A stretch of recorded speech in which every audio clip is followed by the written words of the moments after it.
প্রিয় শিক্ষার্থীবৃন্দ, ভালো আছো তোমরা? আমরা আজকে বাংলা ব্যাকরণের সহজ একটি পাঠ সমাস এই সম্পর্কে আমরা আলোচনা করব। সমাস এই কথাটি এসেছে সংস্কৃত ব্যাকরণ থেকে এবং এটা সংস্কৃত শব্দ। এটাকে যখন আমরা বিশ্লেষণ করি তখন আমরা দেখি সম যোগ অস যোগ অ, এটা হচ্ছে সমাসের বিশ্লেষণ। তাহলে সম মানে সমান, সমন্বয় করা। তাহলে এই যে বিশ্লেষণ, এটা থেকে আমরা বুঝি যে সমাস মানে হচ্ছে সমন্বয় করা, সংক্ষেপ করা, সংক্ষিপ্তকরণ, একপদীকরণ। একটা উদাহরণ দিলে আমরা এখানে বুঝি। যেমন এখানে আমরা শিক্ষক উপকূলবর্তী শতাব্দী প্রাচীন ছাত্রাবাসটি মেরামতের জন্য মহাত্মা রাজা বাহাদুর অথবা জজ সাহেবের নিকট গেলেন। এখানে আমরা দেখছি যে ছাত্র শিক্ষক উপকূলবর্তী শতাব্দী প্রাচীন ছাত্রাবাসটি মেরামতের জন্য কার কাছে গেলেন? মহাত্মা রাজা বাহাদুরের নিকট গেলেন। এখানে যদি আমরা ছাত্র শিক্ষক এটাকে বিশ্লেষণ করি, ছাত্র ও শিক্ষক পাবো।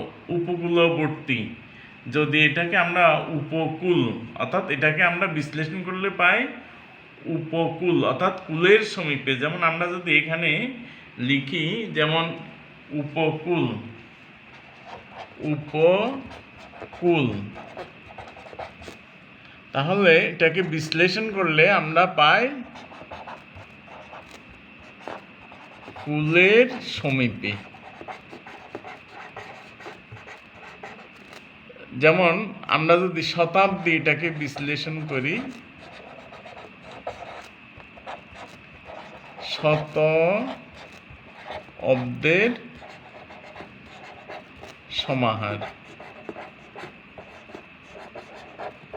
তারপর আবার যদি আমরা বলি ছাত্রাবাস,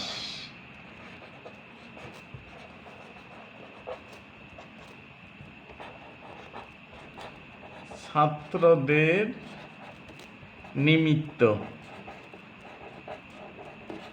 অথবা জন্য আবাস। আবার যদি যেমন মহাত্মা, মহাত্মা মহান আত্মা যার, এখানে যদি আবার রাজা বাহাদুর,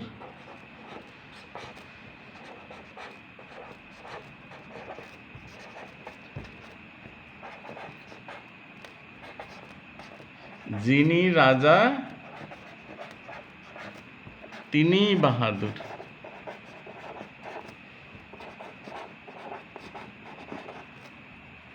বাহাদুর যেমন কি আমরা আরেকটা দিয়েছি জজ সাহেব,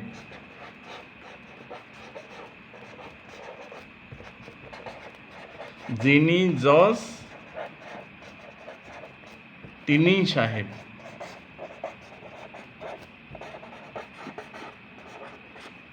প্রথমে একটা আমরা লিখি ছাত্র শিক্ষক,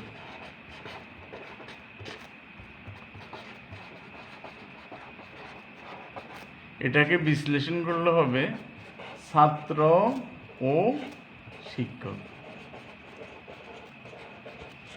আচ্ছা, এখানে আমরা দেখলাম যে আমরা যে এখানে লাইনটি লিখলাম ছাত্র শিক্ষক, এটাকে বিশ্লেষণ করলাম ছাত্র ও শিক্ষক।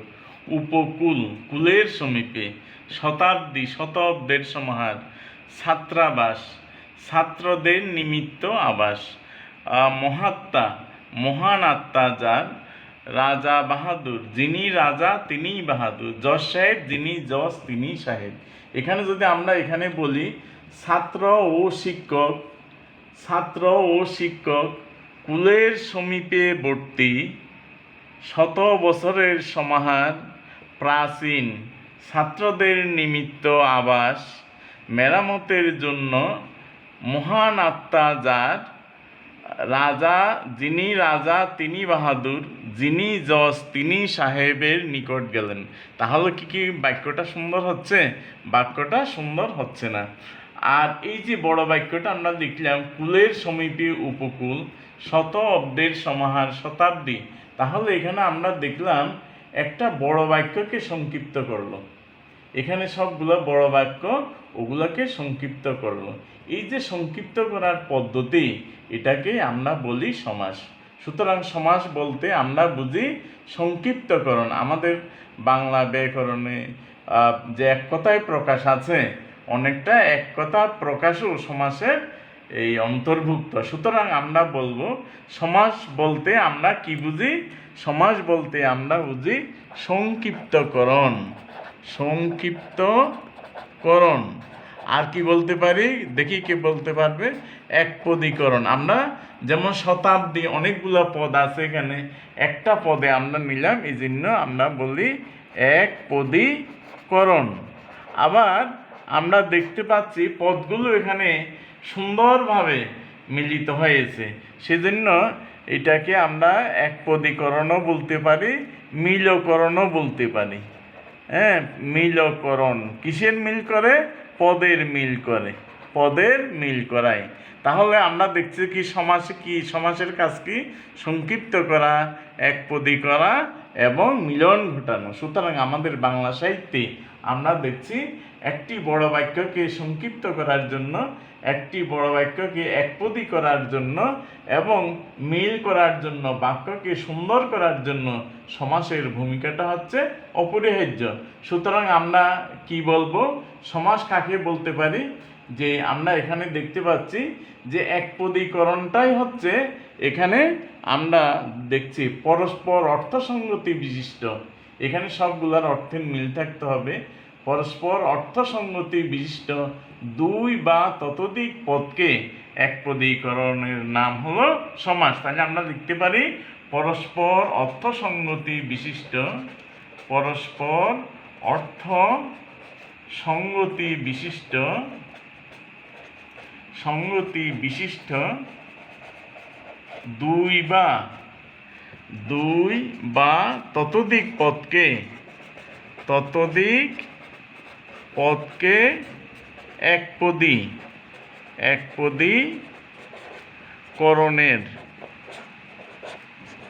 করণের নাম সমাস।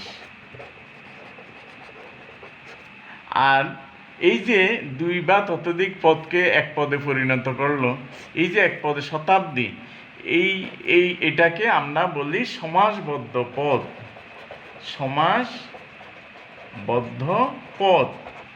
এবং এই যে বিশ্লেষণমুখী, এই যে আমরা বিশ্লেষণমুখী পদটা দেখলাম, এটাকে আমরা বলি ব্যাস বাক্য। এটার নাম হচ্ছে ব্যাস বাক্য। ব্যাস বাক্য, বিগ্রহ বাক্য, হ্যাঁ, সমাস বাক্য, অনেকগুলো এর নাম আছে। তাহলে এই যেই বিশ্লেষণমুখী যেই বাক্যটি, ওইটাকে আমরা ব্যাস বাক্য, বিগ্রহ বাক্য, সমাস বাক্য বলবো। আর এই ব্যাস বাক্য থেকে আমরা একপদী করে যে পদটা আমরা পাই, এটাকে আমরা বলি সমাসবদ্ধ পদ। এবং আর এই যে সমাসবদ্ধ পদে যেমন আমরা যদি এখানে বিশ্লেষণ করি, যেমন রাজা বাহাদুর, যিনি রাজা তিনিই বাহাদুর।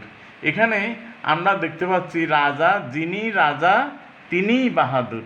এখানে এই যিনি রাজা তিনি বাহাদুর ব্যাস বাক্য, এবং রাজা বাহাদুর হচ্ছে এটা সমস্ত পদ। এইটা হচ্ছে কি ব্যাস বাক্য, বড় বাক্যটা হচ্ছে ব্যাস বাক্য। আর এখানে যে ছোট পদ হলো, এটাকে সমস্ত পদ বলা, বা এটাকে সমাসবদ্ধ পদও আমরা সমস্ত পদ, সমাসবদ্ধ পদ এখানে বলতে পারি। এখানে আরেকটি বিষয় আমাদের জানতে হবে যে সমস্যমান পদটা কি। সমস্ত পদে যে দুটা পদ দেখছি আমরা, সেই ব্যাস বাক্যে সেই দুটা পদকেই আমরা বলবো এখানে সমস্যমান পদ। ব্যাস বাক্যে এখানে রাজা এবং বাহাদুর, এটা হচ্ছে সমস্যমান পদ। মান পদ। তাহলে আমরা এখানে জানলাম যে সমাসবদ্ধ পদ, সমস্ত পদ একই কথা। ব্যাস বাক্যের আরেক নাম ব্যাস বাক্য, বিগ্রহ বাক্য, সমাস বাক্যে একই কথা হলো। আর এখানে সমস্ত পদে যেই পদগুলো থাকবে ওগুলো যখন ব্যাস বাক্য আমরা দেখি তখন এই ব্যাস বাক্যের এই পদগুলোকে আমরা তখন বলি এখানে সমস্যা। তাই এখানে রাজা এবং বাহাদুর এটা হচ্ছে সমস্যমান পদ। আর তাহলে সমাস বলতে আমরা পরস্পর অর্থসঙ্গতি বিশিষ্ট দুই বা ততোধিক পদকে একপদীকরণের নাম হলো সমাস। এখন আমরা এখানে দুইটা পদ দেখছি, যেমন রাজা একটা পদ, বাহাদুর একটা পদ। এই রাজা রাজা এবং বাহাদুর যেটা পূর্বে থাকে এটাকে বলা হয় পূর্বপদ, আর যেটা পরে থাকে এটাকে বলা হয় পরপদ। এবং পরপদের আরেকটা নাম আছে উত্তরপদ। পরপদের অন্য নামটা হচ্ছে উত্তরপদ। এখানে আমরা যখন এখানে দেখছি যে বিভিন্ন ধরনের একটা দেখতে পাচ্ছি যে কি ছাত্র শিক্ষক, ছাত্র শিক্ষক। এখানে আমরা দেখতে পাচ্ছি ছাত্র পূর্বপদ, শিক্ষকটা হচ্ছে পরপদ। এখানে সমস্ত পদে এসে তাহলে এটা হচ্ছে ব্যাস বাক্য, এটা ব্যাস বাক্য। আর এটা হচ্ছে কি সমস্ত পদ বা সমাসবদ্ধ পদ। এখানে পূর্বপদটা হচ্ছে ছাত্র, পরপদটা হচ্ছে শিক্ষক। তাহলে ছাত্র এবং শিক্ষক, এই যে পূর্ব এবং পরপদ আমরা দেখছি সমস্ত পদে এসেও এর অর্থটা হুবহু থেকে গেছে। এর অর্থের কোনো পরিবর্তন, পূর্বপদ এবং পরপদের যে অর্থ সমস্ত পদও সেই অর্থটা হুবহু থেকে গেছে। যদি এভাবে পূর্বপদ এবং পরপদের অর্থটা সমস্ত পদেও আমরা দেখি তখন এটাকে তখন এই সমাসের নামটা দিয়েছে দ্বন্দ্ব সমাস। তখন এটার নাম দিয়েছে দ্বন্দ্ব সমাস। আবার এখানে আমরা দেখছি যে আমাদের যে সমস্ত পদ আছে এর আগে উপ একটা শব্দ আছে, মূল শব্দটা হচ্ছে কুল, এর আগে হচ্ছে একটা উপ। এই উপটা হচ্ছে অব্যয়বাচক শব্দ। মূল শব্দের আগে যদি অব্যয়বাচক শব্দ যদি থাকে তখন এটাকে অব্যয়ীভাব সমাস বলে। যেহেতু অব্যয় উপ, সেজন্য এটা হচ্ছে অব্যয়ীভাব সমাস। তাহলে মূল শব্দের পূর্বে যদি অব্যয়বাচক শব্দ যদি থাকে তখন সেটাকে আমরা বলি অব্যয়ীভাব সমাস। তাহলে এটার নাম হচ্ছে অব্যয়ীভাব সমাস, অব্যয়ীভাব সমাস। আর এখানে আমরা দেখছি উপকুল। এখানে কুল, উপকূল। উপকূল বলতে এটা কুলের মধ্যে নয়, উপকূল কুলের সমীপে অর্থাৎ কুলের কাছাকাছি বোঝাচ্ছে। তাহলে এখানে দেখতে পাচ্ছি আমরা পূর্বপদের অর্থটা এখানে প্রাধান্য পাচ্ছে। পূর্বপদের প্রাধান্য এখানে দ্বন্দ্ব সমাসে উভয় পদের প্রাধান্যটা পাচ্ছে। আর শতাব্দী, শত অব্দের সমাহার, শত অব্দের সমাহার। এখানে বলা হচ্ছে শত অব্দ, শত অব্দ। এখানে এই শতটা হচ্ছে পূর্বপদ, অব্দ অব্দ মানে বৎসর। এখানে কি 100 টাকা নাকি 200 টাকা, কিন্তু এখানে মূল অর্থটা হচ্ছে অব্দ, বৎসরকে এখানে বোঝানো হচ্ছে। আর এই বৎসরটা হচ্ছে পরে আছে, সেজন্য এটা হচ্ছে পরপদ সমাস, পরপদ সমাস। আবার যখন আমরা ছাত্রাবাস, ছাত্রাবাস ছাত্রদের নিমিত্ত আবাস। এখানে এই আবাসটা কিসের? ছাত্রদের জন্য কি থাকার ঘর, নাকি ছেলেদের জন্য থাকার ঘর, নাকি কোনো শ্রমিকদের থাকার ঘর? তাহলে এখানে আবাসটাকে এখানে প্রাধান্য দিচ্ছে। এই আবাসটা হচ্ছে শব্দের পরে আছে। তাহলে আমরা দেখতে পাচ্ছি এই যে ছাত্রাবাস বললাম এটাও কিন্তু পরপদ সমাস, পরপদ নির্ভর সমাস। আর মহাত্মা, মহান আত্মা যার, আত্মা মানে হচ্ছে প্রাণ, মহান আত্মা যার, মহাত্মা। এখানে আমাদের যে প্রাণ আছে, মন আছে, কারো মন বড় কারো মন ছোট এটা কি আমরা দেখি? কিন্তু তার কাজকর্মে আমরা দেখি। এখানে বলছে কি মহাত্মা যার প্রাণটা অনেক বড়। এখানে কারো প্রাণ বড় কারো প্রাণ ছোট, এগুলো কি আছে? আসলে না। এটা হচ্ছে যিনি, যার মধ্যে দয়া মায়া মমতা মহান কাজ করেন জনগণের জন্য, তাকেই আমরা বলি মহান, মহাত্মা। মহাত্মা উপাধিটা দিয়ে, সুতরাং এটা আমরা দেখতে পাচ্ছি একজন ব্যক্তি বিশেষকে এখানে পূর্বপদ এবং পরপদের মধ্যে যে অর্থটা প্রকাশ পাচ্ছে, সরাসরি সেই অর্থটা প্রকাশ না পেয়ে অন্য কোনো বিশেষ অর্থে কোনো ব্যক্তিকে এখানে বোঝানো হচ্ছে। সুতরাং এটা হচ্ছে অন্য পদ প্রধান, অন্য পদ প্রধান। আবার আমরা দেখতে পাচ্ছি এখানে যেমন রাজা বাহাদুর, যিনি রাজা তিনিই বাহাদুর। তো এখানে অথবা জজ সাহেব, যিনি জজ তিনি সাহেব। এখানে রাজা বাহাদুর, যিনি রাজা তিনিই বাহাদুর। এখানেও কিন্তু যিনি রাজা তিনিই বাহাদুর। তাহলে এখানে আমরা দেখছি কি বাহাদুর এটাকেই গুরুত্বটা দিচ্ছে। অথবা যিনি জজ তিনি সাহেব, যিনি জজ তিনি সাহেব। তাহলে এখানে সাহেবের উপরে গুরুত্বটা দিচ্ছে, সেজন্য এটাকে আমরা বলবো যে কি পরপদ প্রধান। এখানে এটা পরপদ প্রধান। তাহলে আমরা দেখতে পাচ্ছি এখানে উভয় পদ প্রধান, উভয় পদ প্রধান। এখানে আমরা একটাকে দেখছি, একটাকে দেখছি। আবার এখানে উপকূল, এখানে পূর্বপদ প্রধান একটা দেখতে পাচ্ছি, পূর্ব পদ প্রধান একটা দেখতে পাচ্ছি।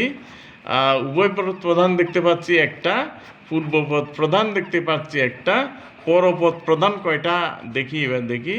পরপদ, পরপদ প্রধান, যেমন এখানে পরপদ প্রধান আমরা এখানে একটা দেখলাম, এখানে একটা দেখলাম, এখানে একটা, তাহলে পরপদ প্রধান দেখতে পাচ্ছি তিনটা। আর এই উভয় পদ, পূর্বপদ, পরপদ, অন্য পদ প্রধান, অন্য পদ প্রধান দেখতে পাচ্ছি আমরা এখানে। যেমন অন্য পদ প্রধান দেখতে পাচ্ছি একটা। তাহলে আমরা এখানে অর্থগত দিক থেকে 1 2 3 4 চারটা ভাগ দেখতে পাচ্ছি। জেনারেলি আমরা সমাজকে 6 ভাগে ভাগ করি: দ্বন্দ্ব সমাজ, দ্বিগু সমাজ, কর্মধারয়, তৎপুরুষ, অব্যয়ীভাব এবং বহুব্রী। কিন্তু অর্থগত দিক থেকে আমরা সমাজকে এইভাবে 4 ভাগে ভাগ করতে পারি। এই 4 ভাগের উভয় পদ প্রধান, পূর্বপদ প্রধান, পরপদ প্রধান, অন্য পদ প্রধান। এখানে আমি বোঝার জন্য একটা সহজ ছন্দাকারে লিখেছি: ও এবং আর মিলে যদি হয় দ্বন্দ্ব, ও এবং আর মিলে যদি হয় দ্বন্দ্ব, সংখ্যায় দ্বিগু হয় নেই কোনো সন্দেহ। যে যিনি ন্যায় রূপ কর্মধারয় তিনি, সমস্ত পদে অন্য অর্থ বহুব্রীহি মানি। অব্যয়ে রাজত্ব অব্যয়ীভাবে মেলে, তৎপুরুষ বলা হয় বিভক্তি গেলে। তাহলে আমরা দেখতে পাচ্ছি ও এবং আর থাকলে এটাকে আমরা দ্বন্দ্ব সমাস বলবো। যদি সংখ্যার কথা থাকে তখন সেটাকে দ্বিগু সমাস বলবো। আর ব্যাস বাক্যে যদি যে যিনি ন্যায় রূপ থাকে তাহলে কর্মধারয় সমাস বলবো। আর যদি অন্যর্থ হয় তখন বহুব্রী সমাস বলবো। আর যদি অব্যয় থাকে তখন সেটাকে অব্যয়ীভাব বলবো। আর যদি বিভক্তির কথা থাকে তখন সেটাকে আমরা তৎপুরুষ সমাস। এক্ষেত্রে আমরা দেখতে পাচ্ছি দ্বন্দ্ব একটা সমাস, দ্বিগু একটা 2 নম্বরে দ্বিগু, 3 নম্বরে আমরা দেখলাম কর্মধারয়, 4 নম্বরে বহুব্রীহি আমরা দেখলাম, 5 নম্বরে আমরা দেখলাম অব্যয়ীভাব, 6 নম্বরে আমরা দেখলাম তৎপুরুষ। এই ক্ষেত্রে এইসব বৈশিষ্ট্যের কারণে সমাজকে আমরা 6 ভাগে ভাগ করেছি: দ্বন্দ্ব, দ্বিগু, কর্মধারয়, তৎপুরুষ, অব্যয়ীভাব, বহুব্রী। এখানে যেমন আমরা বলি ছাত্র ও শিক্ষক, তাহলে এখানে ব্যাস বাক্যে যদি ও এবং আর হয় তখন সেটা, তাহলে এটাকে আমরা বলবো দ্বন্দ্ব সমাস। ছাত্র শিক্ষক একে বলবো দ্বন্দ্ব সমাস। আবার পরেরটার যেমন হয়তো বা অব্যয়ীভাব, তাহলে এখানে কোথায় অব্যয় আছে দেখো তো, যেমন অব্যয়ে রাজত্ব অব্যয়ীভাব মিলে, তাহলে এটাকে আমরা বলবো অব্যয়ীভাব সমাস। তাহলে এটাকে বলবো আমরা অব্যয়ীভাব সমাস। আবার যেমন পরেরটা আছে শত, শত মানে সংখ্যা, যদি সংখ্যায় দ্বিগু হয় নেই কোনো সন্দেহ, তাহলে সংখ্যা এটাকে আমরা বলবো দ্বিগু সমাস। তারপরে কি ছাত্রদের নিমিত্ত জন্য, এখানে আমরা জানি যে বিভক্তি আমরা পড়েছি শব্দ বিভক্তি 7 প্রকার, যেটা চতুর্থ বিভক্তি আমরা দেখছি নিমিত্ত আছে, তখন নিমিত্ত থাকলে ওইটাকে আমরা চতুর্থী তৎপুরুষ চতুর্থী বিভক্তি বলি। আর যদি এইভাবে বিভক্তির কথা থাকে তখন সেটাকে আমরা বলবো তৎপুরুষ সমাস। সুতরাং এটা হলো তৎপুরুষ সমাস। আবার যদি আমরা বলি যে কি যেন মহাত্মার কথা বললাম, অন্য পদ প্রধান অর্থাৎ অন্য অর্থ যখন প্রকাশ করে, তাহলে সমস্ত পদে অন্য অর্থ বহুব্রীহি মানে, তাহলে মহাত্মাটা হচ্ছে বহুব্রীহি, এটা হচ্ছে বহুব্রীহি সমাস। তাহলে যেহেতু অন্য অর্থ প্রকাশ করছে। আবার যদি বলা হয় যিনি রাজা তিনি বাহাদুর, যিনি রাজা তিনি, তাহলে এখানে যিনি তিনি এগুলো যদি থাকে, যেমন যে যিনি ন্যায় রূপ কর্মধারয় তিনি, তাহলে এটাকে আমরা বলবো এই দুইটা হচ্ছে কর্মধারয়। তাহলে এই দিক থেকে আমরা বললাম যে দ্বন্দ্ব, অব্যয়ীভাব, দ্বিগু, তৎপুরুষ, বহুব্রী, কর্মধারয়, এইভাবে আমরা সমাজকে 6 ভাগে ভাগ করতে পারি। কিন্তু এখানে যেটা লক্ষণীয় দিক, আমরা উভয় পদ প্রধানটা আমরা কোন সমাজ শুধু একটাতেই দেখেছি, সেটার নাম হচ্ছে দ্বন্দ্ব সমাস। তাহলে দ্বন্দ্ব আমরা লিখলাম। এটা হচ্ছে অর্থ অনুসারে সমাজকে আমরা ভাগ করছি কত 60 প্রকার। এই 60 প্রকার উভয় পদ প্রধান, তাহলে আমরা দেখতে পেলাম দ্বন্দ্ব সমাস। পূর্বপদ প্রধান, এখানে তাহলে পূর্বপদ প্রধান এখানে আমরা কোথায় লিখেছি, যেমন পূর্বপদ প্রধান, এই পূর্ব লেখা আছে, তাহলে কোন সমাস এটা, অব্যয়ীভাব সমাস। তাহলে আমরা এটা লিখলাম কি অব্যয়ীভাব সমাস। তারপর আসলো কি পরপদ প্রধান, আমরা 3টাই দেখলাম। যেমন এখানে পরপদ প্রধান, তাহলে কি দেখলাম, তৎপুরুষ সমাসকে দেখলাম, তারপর দ্বিগু সমাস, তাহলে দুইটার নাম লিখে নিই আমরা, দ্বিগু তৎপুরুষ দুইটা লিখলাম। নিশ্চয় আরো একটা আছে, 3টা আমাদের, তাহলে আরেকটা কি হবে, পরপদ প্রধান, যেমন আমরা দেখেছি কর্মধারয়, তাহলে কর্মধারয়। অন্য পদ প্রধান আছে, তাহলে এটার নাম কি বহুব্রীহি সমাস, বহুব্রীহি। তাহলে আমরা দেখতে পাচ্ছি যে অর্থ অনুসারে আমরা সমাজকে 4 ভাগে ভাগ করতে পারি। সাধারণত হচ্ছে 6 প্রকার, এটা হচ্ছে সাধারণ ভাগ, সাধারণত 6 প্রকার, আর অর্থ অনুসারে সমাস হচ্ছে 4 প্রকার, এটা আমাদের মনে। তাহলে উভয় পদ প্রধান সমাস দ্বন্দ্ব সমাস, পূর্বপদ প্রধান সমাস অব্যয়ীভাব সমাস, পরপদ প্রধান সমাস হচ্ছে 3টা, দ্বিগু, তৎপুরুষ, কর্মধারয়। অন্য পদ প্রধান সমাস হচ্ছে বহুব্রীহি সমাস। তাহলে আমরা দেখছি শুধুমাত্র পূর্বপদ প্রধান সমাস আমাদের একটাই আছে, অব্যয়ীভাব সমাস। এই 3টাকে আমাদের মনে রাখার জন্য আমরা একটা কাজ করতে পারি, সংক্ষিপ্ত মনে রাখার জন্য। যদি আমরা বলি দ্বিগুর দ্বি, তৎপুরুষের ত, কর্মধারয়ের ক, তাহলে দ্বিতক, দ্বিগু, তৎপুরুষ, কর্মধারয়, এই 3টা হচ্ছে পরপদ প্রধান।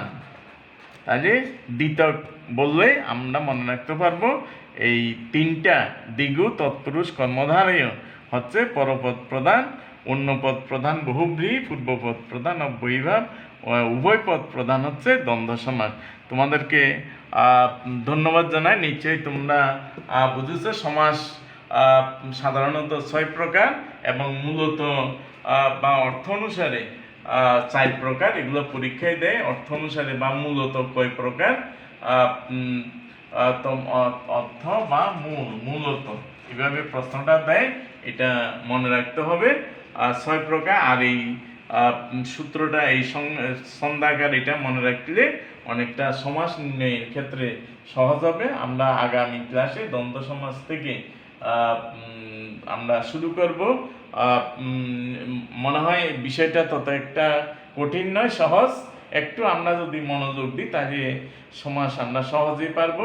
ধন্যবাদ তোমাদের। ভালো থাকবে তোমরা, সবাইকে শুভেচ্ছা।